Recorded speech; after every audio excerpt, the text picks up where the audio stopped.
大家好，我是小杨，今天用红薯和苹果给大家分享一道好吃的美食，一起来看一下吧。红薯洗净去皮以后，先切成薄片儿，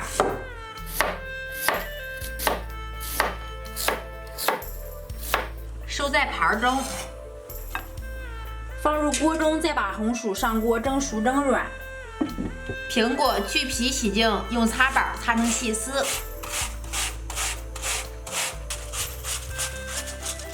把苹果丝倒在一个锅中，里面加2勺白砂糖，喜欢吃甜的可以多放上一些。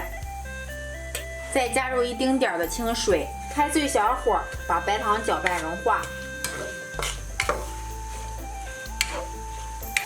最后把苹果丝炒到这种没有水分，味道特别的清香，倒在盘中放凉备用。这个时候红薯也已经蒸好了，倒在一个大碗中。用一个勺子碾压成泥状。红薯稍微放凉以后，在里面加入3克的酵母粉，再加2大勺的面粉，一边倒一边搅拌。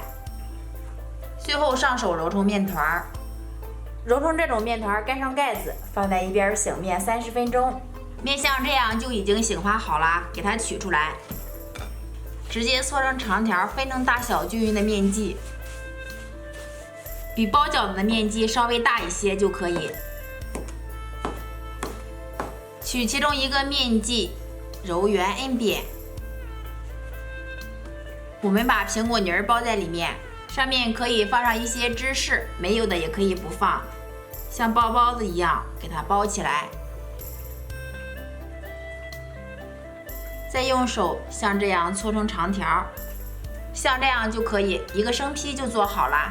平底锅预热，多倒一些食用油，这样出现密集小泡的时候，我们把做好的生坯放入里面，改为小火，用筷子轻轻地翻拌一下，这样受热比较均匀，达到这种全部上浮，而且颜色呈金黄色，这样就可以控油捞出了。这样做出来的小零食，颜色好看，外皮酥脆，内里清甜拉丝。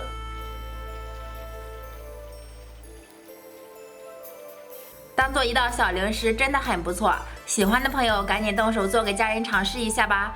我是小杨，感谢朋友们的观看，我们下期再见。